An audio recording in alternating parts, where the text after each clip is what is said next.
تو روانے کے وقت سے پہلے بکریوں کو سیراب کر کے گھر پہنچی، یعنی روٹین سے پہلے پہنچ گئے، روزانہ دیر ہو جاتی تھی، آج تو جلدی پہنچ گئے۔ تو ان کے والد کو تعجب ہوا اور فرمایا آج تو کوئی نئی بات ہے۔ لڑکیوں نے موسیٰ علیہ السلام کے پانی کھینچنے اور پانی پلانے کا قصہ والد کو سنایا۔ والد نے ان میں سے ایک کو حکم دیا کہ جس شخص نے یہ احسان کیا ہے اس کو یہاں بلا لاؤ، ٹھیک ہے؟ تو وہ بلا لائیں۔ تو یہ ہمیں آیت ملتی ہے سورۃ القصص کی 25، اس میں واقع ہے۔ تو وہ بلا لاؤ، وہ بلا لائی۔ والد نے موسیٰ علیہ السلام اسے ان کے حالات دریافت کیے اور فرمایا، موسیٰ علیہ السلام کے حالات دریافت کر کے فرمایا لا تخف، کہ تم ڈرو نہیں۔ موسیٰ علیہ السلام سے کہا لا تخف، تم ڈرو نہیں، نجوتا من القوم قوم الظالمین، یعنی اب آپ خوف و ہراس اپنے دل سے نکال دیجئے، آپ ظالموں کے ہاتھ سے نجات پا چکے ہیں۔ ہم نہ فرعون کی سلطنت میں ہیں، نہ اس کا ہم پر کچھ حکم چل سکتا ہے۔ یہ شعیب علیہ السلام کی بیٹیاں تھیں، ٹھیک ہے؟ تو شعیب علیہ السلام ان کو تسلی دے رہے۔ اب ان دونوں لڑکیوں میں سے ایک نے اپنے والد سے کہا یا ابتی، کیا کہتی ہیں اپنے والد سے؟ یا ابتی کہ کہتی ہیں کہ اے والد کیا کرو، استاجرو ان خیر من استاجرت القوی الامین، یعنی اے ابا جان ان کو آپ ملازم رکھ لیجئے، ان کو آپ ملازم رکھ لیجئے۔ کیوں کہتی ہیں ملازم رکھ لیجئے؟ ان کو ملازم رکھ لیجئے کیونکہ ملازمت کے لیے بہترین آدمی وہ ہے جو قوی بھی ہو اور امانت دار بھی ہو۔ تو والد کو اپنی لڑکی سے یہ بات سن کر غیرت سی آئی کہ میری لڑکی کو یہ کیسے معلوم ہوا کہ یہ جو ہے قوی بھی ہیں اور امین بھی ہیں، اس لیے اس سے سوال کیا کہ تمہیں ان کی قوت کا اندازہ کیسے ہوا اور ان کی امانت داری کس بات سے معلوم کی؟ لڑکی نے، میں نے شعیب علیہ السلام کی بیٹی نے عرض کیا کہ ان کی قوت کا مشاہدہ تو ان کے کنویں سے پانی کھینچنے کے وقت ہوا کہ سب چرواہوں سے پہلے انہوں نے اپنا کام کر لیا، دوسرا کوئی ان کے برابر نہیں آ سکا۔ اور امانت کا حال اس طرح معلوم ہوا کہ جب میں ان کو بلانے کے لیے گئی اور اول نظر میں جب انہوں نے دیکھا کہ میں ایک عورت ہوں تو فوراً اپنا سر نیچے کر لیا اور اس وقت تک سر نہیں اٹھایا جب تک میں نے ان کو آپ کا پیغام نہیں پہنچا دیا۔ اس کے بعد انہوں نے مجھ سے فرمایا کہ تم میرے پیچھے پیچھے چلو، مگر مجھے اپنے گھر کا راستہ پیچھے سے بتلاتی رہو، اور یہ بات صرف وہی مت کر سکتا ہے جو امانت دار ہو۔ یعنی ساتھ ساتھ بھی نہیں چلے نا، کتنی عزت کی اس عورت کی، اس لڑکی کی، کہ پیچھے چلو۔ تو وہ کہتی ہیں کہ وہ یہ ایسا ہی آدمی کر سکتا ہے جو امانت دار ہو۔ والد کو لڑکی کی اس دانشمندانہ بات سے مسرت ہوئی، یعنی شعیب علیہ السلام، اس کی تصدیق فرمائی اور خود بھی ان کے بارے میں قوت و امانت کا یقین ہو گیا۔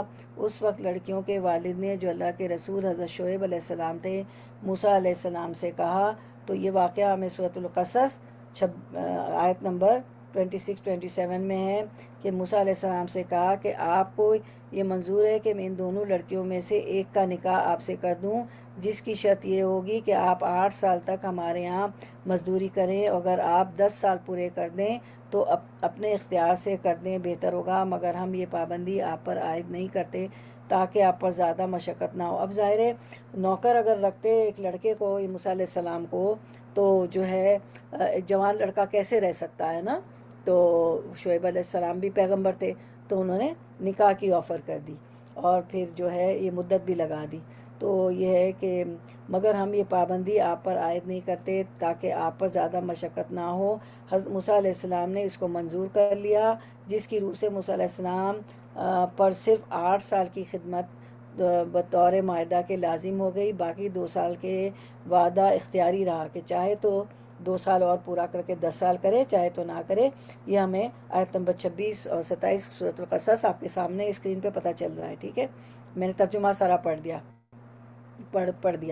تو پھر موسیٰ علیہ السلام نے اس کو منظور فرما لیا، جس کی روح سے موسیٰ علیہ السلام پر صرف 8 سال کی خدمت بطور معاہدہ کے لازم ہے، باقی 2 سال کا وعدہ اختیاری ہے۔ اللہ تعالیٰ نے اپنے پیغمبر موسیٰ علیہ السلام سے وہ وعدہ بھی پورا کرا کر 10 سال پورے کر دیے۔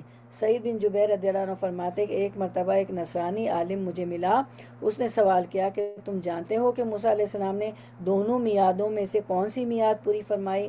میں نے کہا کہ مجھے معلوم نہیں، کیونکہ اس وقت تک ابن عباس کی یہ حدیث مجھے معلوم نہ تھی۔ اس کے بعد میں ابن عباس سے ملا رضی اللہ عنہ، ان سے سوال کیا، انہوں نے فرمایا کہ 8 سال کی میعاد پورا کرنا تو موسیٰ علیہ السلام پر واجب تھا، اس میں کچھ کمی کرنے کا تو احتمال ہی نہیں، اور یہ بھی معلوم ہونا چاہیے کہ اللہ تعالیٰ کو اپنے رسول کا اختیاری وعدہ بھی پورا ہی کرنا منظور تھا، اس لیے 10 سال کی میعاد پوری کی۔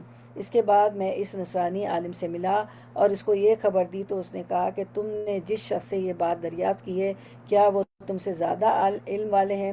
میں نے کہا کہ بے شک وہ بہت بڑے عالم اور ہم سب سے افضل ہیں، یعنی ابن عباس۔ ٹھیک ہے، تو میں آیت نہیں پڑھوں گی، صرف ترجمہ پڑھوں گی تاکہ ہم وقت میں ٹائم سے پورا کر لیں۔ ٹھیک ہے، 10 سال کی میعاد خدمت پوری کرنے کے بعد جب حضرت موسیٰ علیہ السلام اپنی اہلیہ محترمہ کو ساتھ لے کر شعیب علیہ السلام کے وطن مدین سے رخصت ہوئے، راستے میں سخت سردی، اندھیری رات، راستہ نامعلوم، بے کسی اور بے بسی کے عالم میں اچانک کوہ طور پر آگ دیکھے، پھر وہاں جانے اور حیرت انگیز مناظر کے بعد معجزہ عصا اور ید بیضا آپ موسیٰ علیہ السلام کو دیا گیا، اس کے ساتھ منصب نبوت اور رسالت عطا ہوئی کوہ طور پہ۔ اس کے بعد جس کا پورا قصہ آپ سورۃ الطٰہٰ میں پڑھ چکی ہیں، کیونکہ آپ فنش کر چکی تھی، اور ایز اے قرآن کا اسٹوڈنٹ آپ کو حدیث الفتون بھی پتہ ہونی چاہیے تھی، اسٹوری نائٹ ہونی چاہیے تھی ہماری۔ حضرت موسیٰ علیہ السلام کو یہ فکر ہوئی کہ میں فرعونی دربار کا ایک مفرور ملزم قرار دیا گیا ہوں، مجھ سے قبطی کا قصاص لینے کا حکم وہاں سے ہو چکا ہے، اب اس کے پاس دعوت رسالت لے کر جانے کا حکم ہوا ہے۔ اللہ تعالیٰ فرما رہے ہیں کہ جاؤ، کہ اذهب الی فرعون انہ طغی، فرعون کے پاس جاؤ، وہ سرکش ہو گیا، نیز اپنی زبان میں لکنت کا عذر بھی سامنے آیا، تو اللہ تعالیٰ کی بارگاہ میں عرض معروض پیش کی۔ حق تعالیٰ نے ان کی فرمائش کے مطابق ان کے بھائی حضرت ہارون کو شریک رسالت بنا کر ان کے پاس وحی بھیج دی، اور یہ حکم دیا کہ حضرت موسیٰ علیہ السلام کا شہر مصر سے باہر استقبال کرے۔ اس کے مطابق موسیٰ علیہ السلام شہر مصر سے باہر پہنچے، ہارون علیہ السلام سے ملاقات ہوئی، دونوں بھائی حسب الحکم فرعون، اللہ تعالیٰ کے حکم کے مطابق فرعون کو دعوت حق دینے کے لیے اس کے دربار میں پہنچے۔ کچھ وقت تک تو ان کو دربار میں حاضری کو موقع نہیں دیا گیا، جیسے کہ بادشاہ لوگ کرتے ہیں، انتظار کراتے ہیں۔ یہ دونوں دروازے پر ٹھہرے رہے، پھر بہت سے پردوں میں گزر کر حاضری کی اجازت ملی۔ ظاہر ہے کہ بادشاہ تو بہت اندر اندر ہوتا ہے نا، سیکیورٹی ریزن کی وجہ سے، تو بہت سے پردوں میں سے گزر کر حاضری، تو ہر دور میں یہ رہا ہے، سیکیورٹی اور اس کے پردوں میں گزر کر حاضری کی اجازت ملی، اور دونوں نے فرعون سے کہا، کیا کہا؟ انا رسول رب العالمین، یعنی ہم دونوں تیرے رب کی طرف سے قاصد اور پیغامبر ہیں۔ تو فرعون نے پوچھا، تو اس کو ہم دیکھتے ہیں سورۃ الشعراء جو میں دیکھتے ہیں تو ہم دیکھتے ہیں سورۃ الطٰہٰ میں، قالا فمن ربکما یا موسیٰ، تو تم بتاؤ تمہارا رب کون ہے؟ موسیٰ ہارون علیہ السلام نے وہ بات کہی جس کا قرآن نے خود ذکر کر دیا ہے۔ انہوں نے کہا، ربنا الذی آتا کل شیء خلقہ، ٹھیک ہے، ثم ہدی، کہ اس پر فرعون نے کہ جواب دیا کہ ہمارا رب وہ ہے جس نے ہر ایک کو اس کی خاص صورت شکل عنایت فرمائی، پھر راہ سمجھائی۔ وہ پوچھا نا اس نے کہ اللہ کون ہے، تیرا رب کون ہے، تو رب کا تعارف کروایا۔ اس پر فرعون نے پوچھا کہ پھر تم دونوں کیا چاہتے ہو؟ اس سے ہی قبطی مقتول کا واقعہ ذکر کر کے موسیٰ علیہ السلام کو مجرم ٹھہرایا اور اپنے گھر میں ان کی پرورش پانے کا احسان جتلایا۔ حضرت موسیٰ علیہ السلام نے دونوں باتوں کا وہ جواب دیا جو قرآن میں مذکور ہے، اس کے بعد واقعہ ذکر کر کے حضرت موسیٰ علیہ السلام کو مجرم ٹھہرایا، اپنے گھر میں ان کی پرورش پانے کا احسان جتایا۔ موسیٰ علیہ السلام نے دونوں باتوں کو وہ جواب دیا جو قرآن میں مذکور ہے، یعنی مقتول کے معاملے میں تو میں اپنی خطا اور غلطی کا اعتراض کر کے ناوقفیت کا عذر ظاہر کیا، اور گھر میں پرورش پر احسان جتلانے کا جواب یہ دیا کہ تم نے سارے بنی اسرائیل کو اپنا غلام بنا رکھا ہے، ان پر طرح طرح کے ظلم کر رہے ہو، اس کے نتیجے میں تقدیر میں تمہارے گھر میں پہنچا دیا گیا، اور جو کچھ اللہ کو منظور تھا وہ ہو گیا، اس میں تمہارا کوئی احسان نہیں، یہ اللہ کو منظور تھا۔ پھر موسیٰ علیہ السلام نے فرعون کو خطاب کر کے پوچھا کہ کیا تم اس پر راضی ہو کہ اللہ پر ایمان لے آؤ اور بنی اسرائیل کو غلامی سے آزاد کر دو؟ فرعون نے اس سے انکار کیا اور کہا کہ اگر تمہارے پاس رسول رب ہونے کا کوئی علامت ہے تو دکھلاؤ۔ موسیٰ علیہ السلام نے اپنا عصا زمین پر ڈال دیا تو وہ عظیم الشان اژدہے کی شکل میں منہ کھولے ہوئے فرعون کی طرف لپکا۔ فرعون خوفزدہ ہو کر اپنے تخت کے نیچے چھپ گیا اور موسیٰ علیہ السلام سے پناہ مانگی کہ اس کو روک لیں۔ موسیٰ علیہ السلام نے اس کو پکڑ لیا، پھر اپنے گریبان میں ہاتھ ڈال کر نکالا، وہ چمکنے لگا۔ یہ دوسرا معجزہ فرعون کے سامنے آیا۔ پھر دوبارہ گریبان میں ہاتھ ڈالا تو اپنی اصلی حالت پر آ گیا۔ فرعون نے ہیبت زدہ ہو کر اپنے درباریوں سے مشورہ کیا کہ تم دیکھ رہے ہو کیا ماجرا ہے اور ہمیں کیا کرنا چاہیے۔ درباریوں نے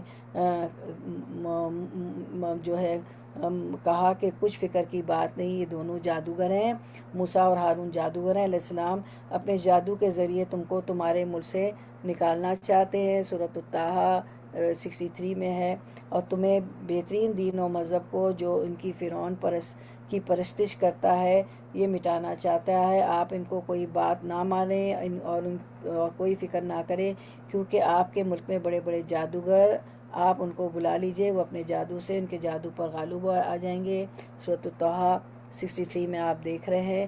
اور وہ کہنے لگے 64 65 قالوا ان ھذان لساحران یریدان ان یخرجاکم من ارضکم بسحر، کہنے لگے یہ دونوں محض جادوگر ہیں اور ان کا پختہ ارادہ ہے کہ اپنے جادو کے زور سے تمہیں تمہارے ملک سے نکال باہر کریں اور تمہارے بہترین مذہب کو برباد کر دیں، بطریقتکم المثلی، اور تو تم بھی اپنا کوئی داؤ اٹھا نہ رکھو اور پھر سب بندی کر کے آؤ، اور جو آج غالب آ گیا وہی بازی لے جائے گا۔ 64 آیت نمبر 64 63 دونوں ہم نے پڑھ لی، ٹھیک ہے۔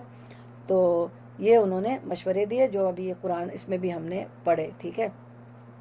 تو فرعون کی تو آپ ان کی کوئی بات نہ مانیں اور کوئی فکر نہ کریں، کیونکہ آپ کے ملک میں بڑے بڑے جادوگر ہیں، آپ ان کو بلا لیجئے، وہ اپنے جادو سے ان کے جادو پر غالب آ جائیں گے۔ فرعون نے اپنی مملکت کے سب شہروں میں حکم دے دیا کہ جتنے آدمی جادوگری میں ماہر ہوں وہ سب دربار میں حاضر کر دیے جائیں۔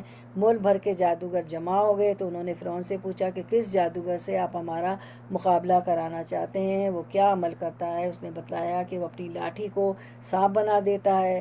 جادوگروں نے بڑی بے فکری سے کہا کہ یہ تو کوئی چیز نہیں، لاٹھیوں اور رسیوں کو سانپ بنا دینے کے جادو کا تو جو کمال ہمیں حاصل ہے اس کا کوئی مقابلہ نہیں کر سکتا، مگر یہ طے کر دیجئے کہ اگر ہم اس پر غالب آ گئے تو ہمیں کیا ملے گا۔ سورۃ الشعراء 26۔ فرعون نے کہا بڑی خوشی سے، بلکہ ایسی صورت میں تم میرے خاص درباری بن جاؤ گے۔ اب جادوگروں نے مقابلے کا وقت اور جگہ موسیٰ علیہ السلام سے طے کر کے اپنی عید کے دن چاش کا وقت مقرر کر دیا۔ چاش کا وقت کیا ہوتا ہے؟ جب دوحہ کا وقت، جب سورج جو ہے خوب روشن ہو جاتا ہے۔ ابن جبیر فرماتے ہیں کہ ابن عباس نے مجھ سے بیان کیا کہ ان کا یوم الزینہ یعنی عید کا دن جس میں اللہ تعالیٰ نے موسیٰ علیہ السلام کو فرعون اور اس کے جادوگروں پر فتح عطا فرمائی، وہ عاشورہ یعنی 10 محرم کی دن تھا، جب سب لوگ ایک وسیع میدان میں مقابلہ دیکھنے کے لیے جمع ہو گئے تو فرعون کے لوگ آپس میں ایک دوسرے کو کہنے لگے، سورۃ الشعراء 40، کہ لعلنا نتبع السحرۃ ان کانوا ہم الغالبین، تاکہ اگر جادوگر غالب آ جائیں تو ہم انہی کی پیروی کریں گے، ٹھیک ہے، کہ پیروی کریں گے، یعنی ہمیں یہاں ضرور رہنا چاہیے تاکہ یہ ساحر یعنی موسیٰ ہارون اگر غالب آ جائے تو ہم بھی ان پر ایمان لے آئیں گے۔ ان کی یہ گفتگو ان حضرات کے ساتھ استہزاء و مذاق کے طور پہ تھی، اور ان کو یقین تھا کہ یہ ہمارے جادوگروں پر غالب نہیں آ سکیں گے۔ میدان مقابلہ مکمل آراستہ ہو گیا تو جادوگروں نے موسیٰ علیہ السلام کو خطاب کیا کہ پہلے آپ کچھ ڈالیں، یعنی اپنا سحر جادو دکھلائیں، یا ہم پہلے ڈال کر ابتدا کریں۔ حضرت موسیٰ علیہ السلام نے ان سے کہا کہ تم ہی پہل کرو، اپنا جادو دکھلاؤ۔ ان لوگوں نے اپنی لاٹھیاں اور کچھ رسیاں زمین پر کہتے ہوئے ڈال دی اور کہا کہ بِعِزَّتِ فرعون اِنَّا لَنَحْنُ الْغَالِبُونَ، عزت فرعون کی قسم ہم یقیناً ہم ہی غالب رہیں گے، ٹھیک ہے۔ یہ لاٹھیاں اور رسیاں دیکھنے میں سانپ بن کر چلنے لگی۔ یہ دیکھ کر موسیٰ علیہ السلام پر ایک خوف طاری ہو گیا اور آیت میں ہے فَأَوْجَسَ فِي نَفْسِهِ خِیفَةً، پس موسیٰ علیہ السلام نے اپنے دل میں ڈر محسوس کیا، ٹھیک ہے، محسوس کیا۔ یہ خوف طبی بھی ہو سکتا ہے، طبعی ہوتا ہے نا، نیچرل ہوتا ہے، جو مقتضائے بشریت ہے، ہماری بشر ہے نا، ہم خوف زدہ ہو جاتے ہیں، انبیاء بھی اس سے مستثنیٰ نہیں۔ اور یہ بھی ہو سکتا ہے کہ خوف اس بات کا ہو کہ اب اسلام کی دعوت جس کو میں لے کر آیا ہوں اس میں رکاوٹ پیدا ہو جائے گی۔ اللہ تعالیٰ نے موسیٰ علیہ السلام کو بذریعہ وحی حکم دیا کہ اپنی عصا ڈال دو۔ موسیٰ علیہ السلام نے اپنی عصا ڈالی تو ایک بڑا اژدہا بن گیا جس کا منہ کھلا ہوا تھا۔ اس اژدہا نے ان تمام سانپوں کو نگل لیا جو جادوگروں نے لاٹھیوں اور رسیوں کے بنائے ہوئے تھے، ٹھیک ہے۔ فرعون جادوگر جادو کے فن کے ماہر تھے۔ یہ معجزہ دیکھ کر ان کو یقین ہو گیا کہ یہ موسیٰ علیہ السلام کو عصا کا یہ اژدہا جادو سے نہیں بلکہ اللہ کی طرف سے ہے۔ تو ہم دیکھتے ہیں یہ آیت 120 سورۃ الاعراف کی 120 سے آنورڈ کہ موسیٰ علیہ السلام کو عصا کا یہ اژدہا جادو سے نہیں بلکہ اللہ کی طرف سے ہے۔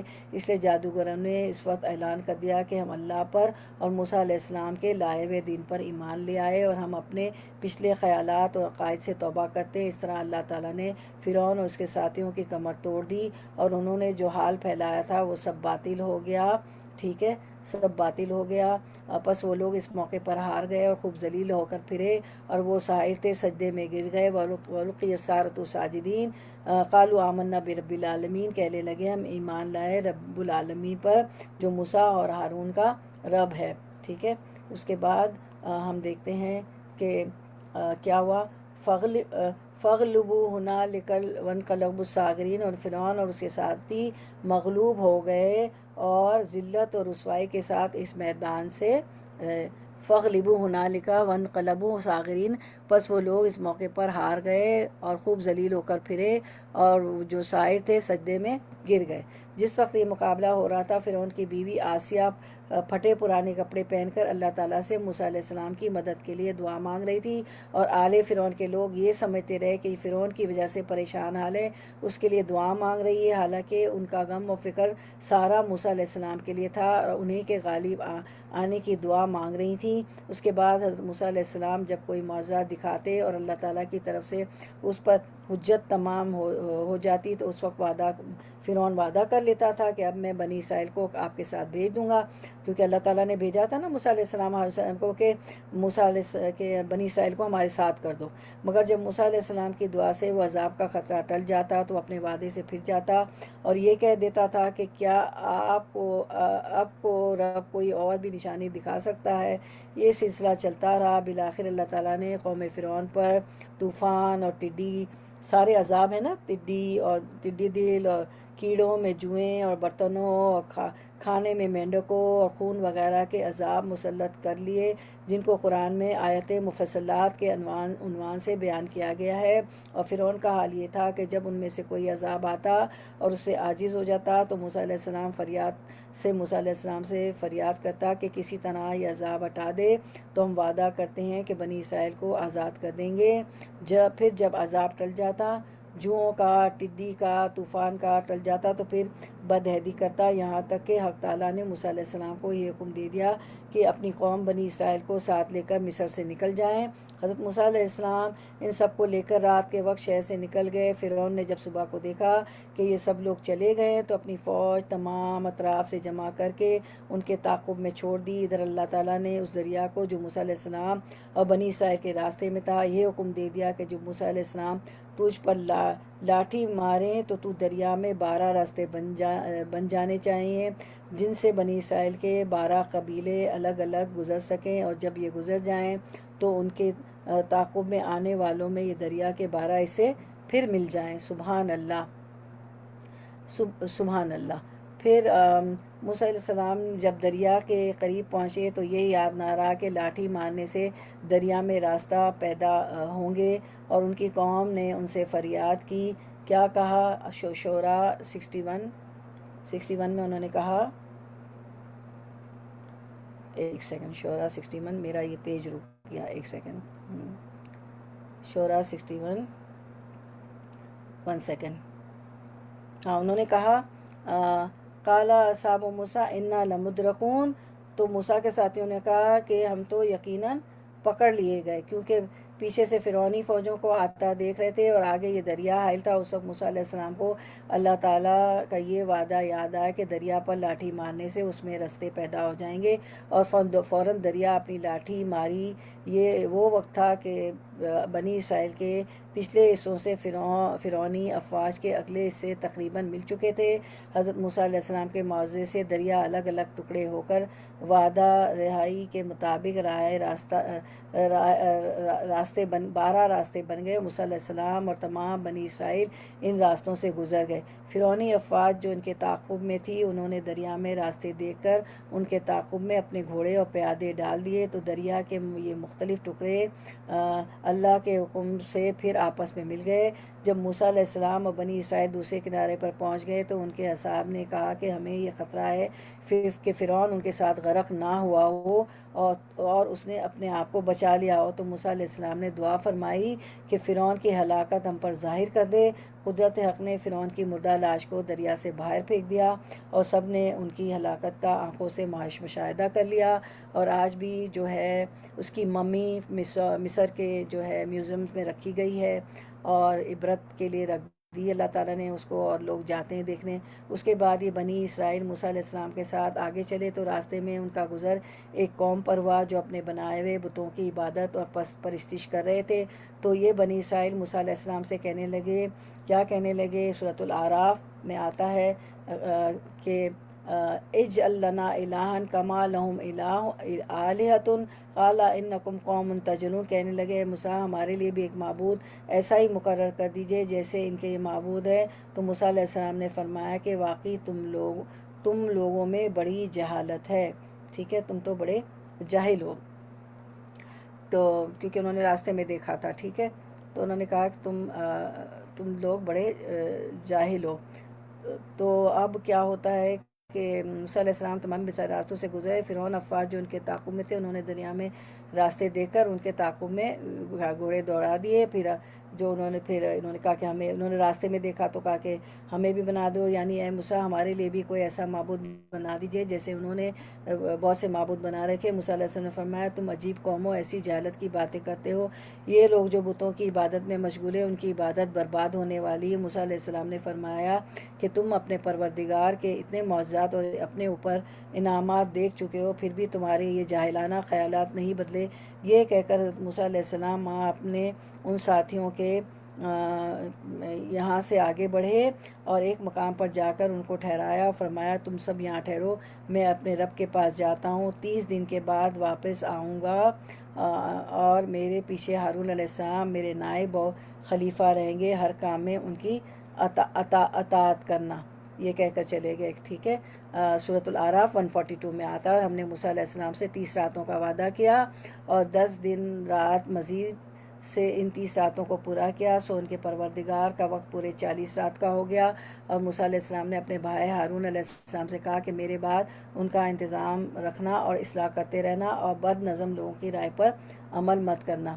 موسیٰ علیہ السلام اسے رخصت ہو کر کوہ طور پر تشریف لے گئے اور اشارہ ربانی سے 30 دن رات کا مسلسل روزہ رکھا تاکہ اس کے بعد کلام ربانی سے مستفید ہو سکے، مگر 30 دن رات کے مسلسل روزے سے جو ایک قسم کی بو روزے دار کے منہ میں ہو جاتی ہے، یہ فکر ہو جاتی ہے نا، منہ تو اللہ تعالیٰ کو تو وہ بو بھی پسند ہوتی ہے مشک سے زیادہ، مشک کی خوشبو سے زیادہ، یہ فکر ہوئی کہ اس بو کے ساتھ اللہ تعالیٰ سے شرف ہم کلامی نامناسب ہے، تو پہاڑی گھاس کے ذریعے مسواک کر کے منہ صاف کر لیا۔ جب بارگاہ حق میں حاضر ہوئے تو اللہ تعالیٰ کی طرف سے ارشاد ہوا کہ تم نے افطار کیوں کر لیا، اور اللہ تعالیٰ کو معلوم تھا کہ موسیٰ علیہ السلام نے کچھ کھایا پیا نہیں بلکہ صرف منہ صاف کر لینے کو پیغمبرانہ امتیاز کی بنا پر افطار کرنے سے تعبیر فرمایا۔ موسیٰ علیہ السلام نے اس حقیقت کو سمجھ کر عرض کیا کہ اے میرے پروردگار، مجھے یہ خیال ہوا کہ آپ سے ہم کلام ہونے کے لیے منہ کی بو دور کر کے صاف کر لوں۔ حکم ہوا کہ موسیٰ کیا تمہیں خبر نہیں کہ روزے دار کی منہ کی بو ہمارے نزدیک مشک کی خوشبو سے بھی زیادہ محبوب ہے، اب آپ لوٹ جائے اور 10 دن مزید روزے رکھیے پھر ہمارے پاس آئے۔ موسیٰ علیہ السلام نے حکم کی تعمیل کی۔ ادھر جب موسیٰ علیہ السلام کی قوم بنی اسرائیل نے دیکھا کہ مقررہ مدت 30 روز گزر گئے اور موسیٰ علیہ السلام واپس نہیں آئے، کیونکہ 10 دن اور بڑھ گئے تھے نا، تو ان کو یہ بات ناگوار ہوئی۔ ادھر حضرت ہارون علیہ السلام نے موسیٰ علیہ السلام کے رخصت ہونے کے بعد اپنی قوم میں ایک خطبہ دیا کہ قوم فرعون کے لوگوں کی بہت سی چیزیں جو تم نے عاریتاً مانگ رکھی تھی، کیونکہ وہ ان کے ہاں کام کرتے تھے نا، تو جیسے ہمارے بھی یہاں بھی میڈ اور ماسیاں کام کرتی ہیں تو وہ زیور اور چیزیں ہم بھی دے دیتے ہیں نا ہماری ماسیوں کو اپنے ملکوں میں جو بہت پرانی ہوتی ہے، تو انہوں نے عاریتاً مانگ رکھی تھی یا انہوں نے تمہارے پاس ودیعت امانت رکھوا رکھی تھی، وہ سب تم اپنے ساتھ لے آئے ہو، اگرچہ تمہاری بھی بہت سی چیزیں قوم فرعون کے پاس عاریت اور ودیعت کی تھی، اور اب لوگ یہ سمجھ رہے ہیں کہ ان کی یہ چیزیں ہماری چیزوں کے معاوضے میں ہم نے رکھ لی ہیں، مگر میں اس کو حلال نہیں سمجھتا کہ ان کی عاریت اور ودیعت کا سامان تم اپنے استعمال میں لاؤ، اور ہم ان کو واپس بھی نہیں کر سکتے فرعونیوں کو۔ اس لیے ایک گھڑا کھودوایا، اس کو سب کو حکم دیا کہ یہ چیزیں خواہ زیورات ہوں یا دوسری استعمالی اشیاء سب اس گھڑے میں ڈال دو۔ ان لوگوں نے اس کی تعمیل کی۔ ہارون علیہ السلام نے اس سارے سامان کے اوپر آگ جلوا دی، جس سے یہ سب سارا سامان جل گیا، اور فرمایا کہ اب یہ نہ تمہارا رہا نہ ان کا رہا۔ ان کے ساتھ ایک شخص سامری ایک ایسی قوم کا فرد تھا جو گائے کی پرستش کیا کرتا تھا، یہ بنی اسرائیل میں نہ تھا، مگر جب حضرت موسیٰ بنی اسرائیل مصر سے نکلے تو یہ بھی ان کے ساتھ ہو لیا۔ اس کے یہ عجیب اتفاق پیش آیا کہ اس نے جبریل علیہ السلام کا ایک اثر دیکھا، یعنی جہاں جبریل علیہ السلام کا قدم پڑتا ہے اس میں زندگی اور نمو پیدا ہو جاتا ہے۔ اس نے اس جگہ سے ایک مٹی کو اٹھا لیا، اس کو ہاتھ میں لیے ہوئے آ رہا تھا کہ ہارون علیہ السلام سے ملاقات ہوئی۔ ہارون علیہ السلام نے خیال کیا کہ اس کی مٹھی میں کوئی فرعونی زیور وغیرہ ہے، کیونکہ ہارون علیہ السلام نے تو کہا تھا نا سب گڑھے میں ڈال دو اور آگ لگا دیں، تو اس سے کہا کہ جس طرح سب نے اس گڑھے میں ڈالا ہے تم بھی ڈال دو۔ اس نے کہا یہ تو اس رسول جبریل علیہ السلام کے نشان قدم کی مٹی ہے جس نے تمہیں دریا سے پار کرایا، اور میں اس کو کس طرح نہ ڈالوں گا بجز اس کے کہ آپ یہ دعا کریں کہ میں جس مقصد کے لیے ڈالوں وہ مقصد پورا ہو جائے۔ ہارون علیہ السلام نے دعا کا وعدہ کر لیا، اس نے وہ مٹی کی اس گڑھے میں ڈال دی، اور حسب وعدہ ہارون علیہ السلام نے دعا کی کہ یا اللہ جو کچھ سامری چاہتا ہے وہ پورا کر دیجیے، کیونکہ ہارون علیہ السلام کو تو اس کے ارادے پتہ نہیں تھے۔ جب وہ دعا کر چکے تو سامری نے کہا کہ میں تو یہ چاہتا ہوں کہ یہ سونا چاندی لوہا پیتل جو کچھ اس گڑھے میں ڈالا گیا ہے ایک گائے کا بچڑا بن جائے۔ ہارون علیہ السلام دعا کر چکے تھے، وہ قبول ہو چکی تھی، تو جو کچھ زیورات اور تانبا پیتل لوہا اس میں ڈالا گیا تھا سب کا ایک بچڑا بن گیا، جس میں کوئی روح تو نہ تھی مگر گائے کی طرح آواز نکالتا تھا۔ حضرت ابن عباس رضی اللہ عنہ نے اس روایت کو نقل کرتے ہوئے فرمایا کہ واللہ وہ کوئی زندہ آواز نہیں تھی، بلکہ ہوا اس کے پچھلے حصے سے داخل ہو کر منہ سے نکلتی تھی، اس سے یہ آواز پیدا ہوتی تھی۔ یہ عجیب و غریب قصہ دیکھ کر بنی اسرائیل کئی فرقوں میں تقسیم ہو گئے۔ ایک فرقے نے سامری سے پوچھا کہ یہ کیا ہے؟ اس نے کہا یہی تمہارا خدا ہے، لیکن موسیٰ علیہ السلام راستہ بھول کر دوسری طرف چلے گئے ہیں۔ ایک فرقے نے یہ کہا کہ ہم سامری کی اس بات کی اس وقت تک تکذیب نہیں کر سکتے جب تک موسیٰ علیہ السلام حقیقت حال بتا لائیں، اگر واقعی میں یہی امر خدا ہے تو ہم اس کی مخالفت کر کے گناہگار نہیں ہوں گے، اور یہ خدا نہیں ہے تو ہم موسیٰ علیہ السلام کے قول کی پیروی کریں گے، یعنی اگر بچڑا خدا نہیں۔ ایک اور فرقے نے کہا کہ یہ سب شیطانی دھوکہ ہے، یہ ہمارا رب نہیں ہو سکتا کہ ہم اس پہ ایمان لا سکتے ہیں، یہ اس کی تصدیق کر سکتے ہیں۔ ایک اور فرقے کے دل میں سامری کی بات اتر گئی اور آپس نے سامری کی تصدیق کر کے اس کو بچے کو اپنا خدا مان لیا۔ ہارون علیہ السلام نے یہ فساد عظیم دیکھا تو فرمایا یا قومی انما فتنتم بہ وان ربکم الرحمن فاتبعونی واطیعوا امری، سورۃ طٰہٰ 90۔ میری قوم والو، اس بچڑے سے تو اس سے تمہاری آزمائش کی گئی ہے، تمہارا حقیقی پروردگار تو اللہ رحمانی ہے، پس تم میری تابع داری کرو اور میری بات مانتے چلے جاؤ، تو مانتے چلے جاؤ۔ انہوں نے کہا یہ بتائیے کہ موسیٰ علیہ السلام کو کیا ہوا کہ ہم سے 30 دن کا وعدہ کر کے گئے تھے اور وعدہ خلافی کی، یہاں تک کہ اب 40 دن پورے ہو رہے ہیں۔ ان کے کچھ بے وقوفوں نے کہا کہ موسیٰ علیہ السلام اپنے رب کو بھول گئے، اس کی تلاش میں پھرتے ہوں گے۔ اس طرف جب 40 روزے پورے کرنے کے بعد موسیٰ علیہ السلام کو شرف ہم کلامی نصیب ہوا. موسیٰ علیہ السلام تو کلیم اللہ ہے نا، تو اللہ تعالیٰ نے ان کو اس فتنے کی خبر دی کہ انہوں نے بچڑے کی پوجا شروع کر دی جس میں ان کی قوم مبتلا ہو گئی تھی. تو فرجا موسیٰ الی قومہ غضبان آصفا، پس موسیٰ علیہ السلام سخت غضبناک ہو کر رنج کے ساتھ واپس لوٹے. ٹھیک ہے، واپس لوٹے، وہاں سے بڑے غصے میں افسوس کی حالت میں واپس آئے اور آ کر وہ باتیں فرمائی جو قرآن میں ہم نے پڑھی ہیں. کیا پڑھی ہے؟ وَأَلْقَى الْأَلْوَاحَ وَأَخَذَ بِرَأْسِ أَخِيهِ يَجُرُّهُ إِلَيْهِ، اور جلدی سے تختیاں ایک طرف رکھیں اور اپنے بھائی کا سر پکڑ کر ان کو اپنی طرف سے گھسیٹنے لگے. ٹھیک ہے، یہ قرآن میں ہم نے پڑھی ہے. ٹھیک ہے، تو آپ نے دیکھ بھی لی اسکرین پہ. پھر اپنے بھائی کو گھسیٹنے لگے اور جو ہے موسیٰ علیہ السلام اس میں اپنے بھائی ہارون کے سر کے بال پکڑ کے اپنی طرف کھینچے اور الوا تورات جو کہ کوئی طور کے سے ساتھ لائے تھے ہاتھ سے رکھ دی. پھر غصے میں بھر آئے اور بھائی کا عذر صحیح معلوم کر کے اس کو قبول کر لیا. اور انہوں نے کہا تھا نا کہ انہوں نے مجھے دبا دیا تھا اور مجھے کمزور سمجھ لیا تھا اور فرقے بن گئے تھے. تو اپنے بھائی کی جو عذر کو قبول کر لیا، ان کے لیے اللہ سے استغفار کیا. پھر سامری کے پاس گئے اور اس سے کہا کہ تو نے یہ حرکت کیوں کی؟ تو اس نے جواب دیا کہ اس نے کیا جواب دیا؟ فَقَبَضْتُ قَبْضَهُ مِنْ أَثَرِ الرَّسُولِ فَنَبَذْتُهَا.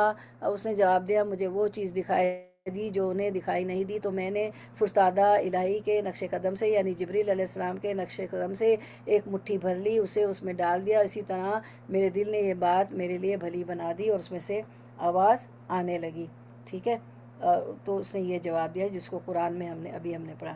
تو یعنی میں نے رسول جبریل کے نقش قدم کی مٹھی اٹھا لی اور میں نے سمجھ لیا تھا کہ یہ جس چیز پر ڈالی جائے گی اس میں حیات کے آثار پیدا ہو جائیں گے، مگر میں نے تم لوگوں سے اس بات کو چھپائے رکھا اور جو ہے میرے نفس نے مجھے یہی مطلب سجایا، تو یہ کام پسندیدہ شکل میں دکھایا.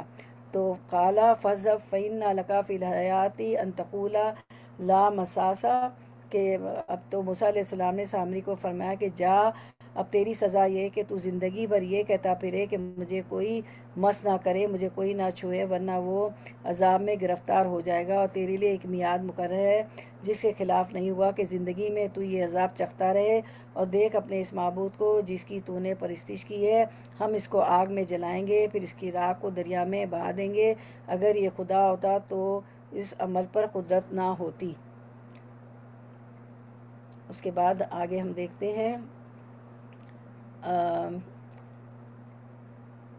آپ نے بنی اسرائیل کی اس گروہ میں سے 70 لوگوں کو چھانٹ کر علیحدہ کیا اور توبہ کے لیے چلے. وہاں زمین پھٹ گئی اور آپ کے سب ساتھی اس میں اتار دیے گئے. حضرت موسیٰ علیہ السلام کو فکر لاحق ہوا کہ میں بنی اسرائیل کو کیا منہ دکھاؤں گا. گریہ وزاری شروع کی، دعا کی کہ اللہ اگر تو چاہتا تو اس سے پہلے ہی مجھے ان سب کو ہلاک کر دیتا، ہمارے بیوقوفوں کے گناہ کے بدلے تو ہمیں ہلاک نہ کر. تو آپ تو ان کے ظاہر کو اب دیکھ رہے تھے اور اللہ کی نظریں ان کے باطن پر تھی. ان میں ایسے بھی تھے جو بظاہر مسلمان بنے ہوئے تھے لیکن دراصل دلی عقیدہ ان کا اس بشرے کے رب ہونے پر تھا. انہی منافقین کی وجہ سے سب کو وادی طے زمین دیا گیا تھا. نبی اللہ کی اس آہوزاری پر رحمت الہی جوش میں آئی اور جواب ملا کہ یوں تو میری رحمت سب پر چھائے ہوئے ہے، لیکن میں اسے ان کے نام ہی کروں گا جو متقی پرہیزگار ہوں، زکوٰۃ کے ادا کرنے والے ہوں، میری باتوں پر ایمان لائے اور میرے اس رسول و نبی کی اتباع کریں جس کے اوصاف وہ اپنی کتابوں میں لکھے پاتے ہیں، یعنی تورات اور انجیل میں. موسیٰ کلیم اللہ علیہ السلام نے عرض کی کہ بار الہ میں نے اپنی قوم کے لیے توبہ طلب کی، تو نے جواب دیا کہ تو اپنی رحمت کو ان کے ساتھ کر دے گا جو آگے آنے والے. پھر اللہ مجھے بھی تو اپنی اس رحمت والے نبی کی امت میں پیدا کرتا. رب العالمین نے فرمایا سنو، ان کی توبہ اس وقت قبول ہوگی کہ یہ لوگ آپس میں ایک دوسرے کو قتل کرنا شروع کر دیں، نہ باپ بیٹے کو دیکھے نہ بیٹا باپ کو چھوڑے. سورۃ البقرہ میں ہے نا یہ واقعہ. آپس میں گج جائیں اور ایک دوسرے کو قتل کر